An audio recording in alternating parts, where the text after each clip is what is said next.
Hello and welcome to another episode of Stay Home Make Pasta.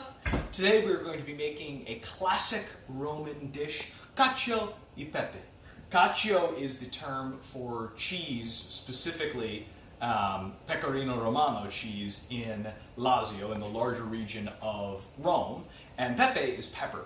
This is one of those classic dishes that is incredibly simple, so it's really important as we're bringing this together that you focus on your process to make sure everything is nice and neat and organized, and also that you have the best products you can get your hands on. So, for this dish, the way it's all going to come together is as follows, and I'll describe this now so that as we move through the process, everything kind of comes together effectively.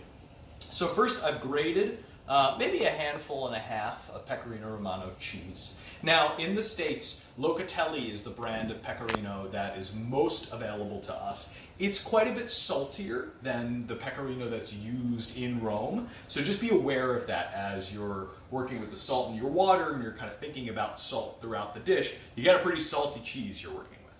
So we have our Pecorino. This we're going to use to make a paste that we're eventually going to add to our pasta. That's how we emulsify rather than causing the cheese to melt and stretch apart, which is not what we want. Here I have some toasted black peppercorns that I'm going to mash up in the mortar and pestle. And with this, we're going to create a bit of a sauce with some pasta water. So our pasta today is this wonderful spaghetti. I'd love to have a thicker noodle right now, like a spaghettoni or a bucatini, but I don't, so I'm using spaghetti. And this is spaghetti from Martelli, an incredible family-run operation. So we're going to be making cacio e pepe with spaghetti. Once I throw the spaghetti in the water, it's going to boil for however long your packet of pasta says, minus a little bit. We're going to take out the noodles from the boiling salted water, which is the first thing you should get going, your boiling salted water, and we're going to put them in a pan with a little pasta water and these wonderful toasted, and again that was just low heat peppercorns, maybe 5-7 minutes, toasted crushed black pepper in with the pasta water. We're going to combine the noodles and the pasta water and the pepper, and then we're going to draw a little more pasta water. We're going to add it to our cheese, make our paste, then pull the pasta off the heat, fold in the cheese paste, and toss it all together until it becomes a wonderful, beautifully simple dish. So right now I'm just going to bash up these peppercorns in the mortar and pestle. If you don't have a mortar and pestle and you want to use a food processor, or even just your pepper grinder, you can. The really important thing is that you freshly toasted these to bring out the oils, to create a really aromatic quality, because when we're talking about cacio e pepe, we're talking about a pasta, water, a cheese, and pepper. That's it. So in order for the dish to really sing, you need to make sure that all of those ingredients are treated in the right way. So freshly toasted, freshly ground black pepper, critical. Freshly grated cheese, really fine, nicely grated cheese, critical. And a really good pasta. So, black pepper is ready to go. We're going to throw our spaghetti into the water, and then we're going to continue the process I just described. Okay, we are here now with our pasta most of the way through its al dente cooking. As I said before, I'm going to take a ladle, maybe a little less than a ladle, of pasta water, and then we'll do a full ladle, and add that to my pan here. And that pan's just on low, medium, low heat. I'm going to crank it just a little bit. And to that, I'm going to add my pepper. Now this is as much as you like. I kind of like a pretty peppery cacio e pepe. So I'm going to add 2 teaspoons, maybe 3 teaspoons of pepper. And I might add a little more later. But this I'm just going to let cook together and emulsify into a bit of a sauce. Now at the same time, let's make the paste I mentioned with our cheese. So I'm using a rubber spatula.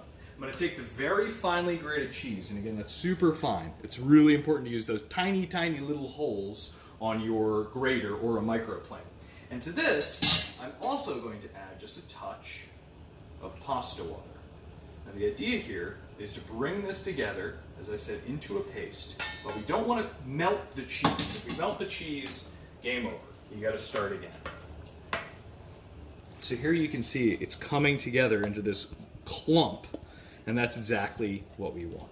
So I'm going to add just a touch more pasta water, just a touch. Get the remains there, excellent.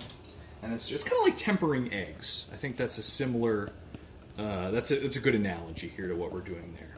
And this paste is what we're going to add to that pan once we have our pasta in it, in order to make sure that we get this cheese emulsified into a sauce. So there we go. I'm going to set that to the side. I'm going to check on our pan here.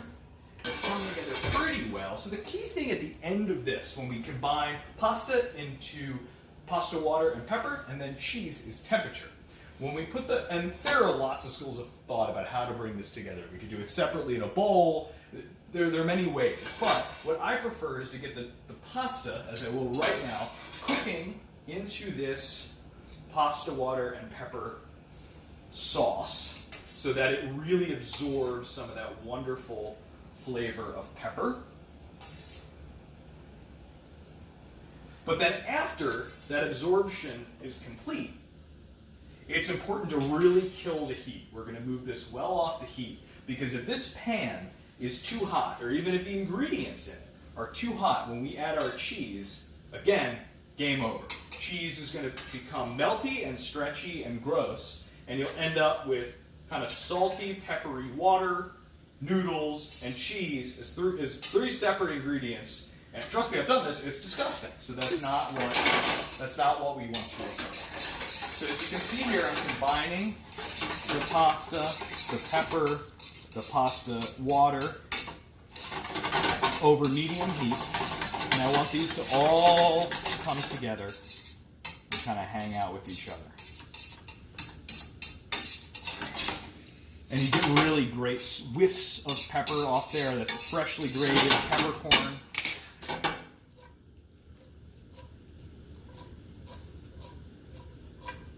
We're going to incorporate all that. And this is still, I'm going to test a piece because I want to make sure it's al dente but not crazy. It's al dente. It needs a little more time. I'm going to add a touch of pasta water in there. Get it going a little bit more. Now, I like my pasta pretty darn al dente. Some people would call it just flat out undercooked. But that's how I like my pasta. That's what I'm going to be doing here. Taste along the way. You determine what you like. That's how you cook your pasta.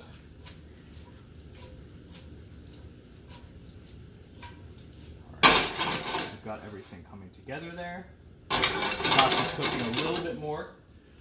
Paste is ready to go. So all our ingredients are set up. I have my plate over here. So as soon as we're done with the pasta, it can come together in that plate. So I'm going to kill my heat. I'm going to kill my heat completely. I'm going to get this pan just kind of away from the hot stove a bit. It's still going to be hot. And look, we need to emulsify. Like we need to melt that cheese a bit, but we don't want it to be so hot, as I said before, that we create nasty strands of melted pasta, with which I am all too familiar.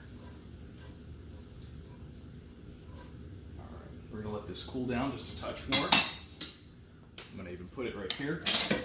Just let it kind of chill out. Woo! That fresh pepper. Yeah, hello. Let it chill out. I forgot to get my classic glass of wine for this dish, which would be the perfect thing to have right now, but I promise I'll have two later. Okay. All right. I think we're cool enough to get our cheese in here. So ladle, I'm going to use for plating. I'm going to bring it back. Tongs, I'm going to use for plating. I'm going to bring it back. Cheese is going to go in right on top. I'm going to kind of chop it up a little bit just so it'll mix in through. And now, I'll keep this in case I want to use it. We're going to mix it around in this pan, just like that. Now I still have my pasta water behind me, which I might bring into this equation if I want to thin out this sauce a little bit. But you can see, if you get up really close, the cheese is kind of combining with the pasta. It's not turning stretchy, it's not turning melty. So this is definitely a little tight, which means that it needs some more liquid to really create the type of sauce that we're going for. So I'm gonna add to this just a little bit of pasta water. Just a little bit of pasta water. And now I'm gonna keep stirring. I'm gonna keep stirring. And you see, in the pan, if you look along the edges, this is the sauce forming. This is the emulsified pepper, pecorino, pasta water sauce, all coming together. This is about the consistency we want. So here, I'm gonna start tossing it a little bit. And this is the type of, see that consistency? That slap of the noodle against the pan? That's what we want. That's what we want. This is all, I'm not a fantastic pasta flipper, but I'm learning. It's all in the wrist.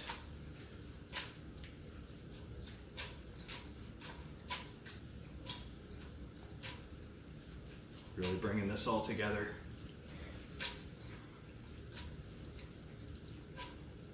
And that looks pretty good. So now, I'm gonna take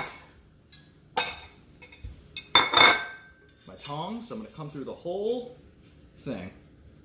I'm gonna bring it up into my ladle. Twist, twist, twist, twist, twist, twist, twist. Until I get a nice little mountain. Bring it here. And just let it unfurl. Right in the center of the plate. And you get a little bit of the sauce off of the side of the pan here to hit that right on top. A little more. This is a beautiful, creamy, emulsified sauce. Just a bit more. I don't want to leave my noodles hanging. You know, there are a few things worse in life than noodles left hanging. Excellent. Give that a little clean because we're eating it at home. I don't need to use a towel. And that, my friends, is a beautiful spaghetti cacio e pepe. Enjoy.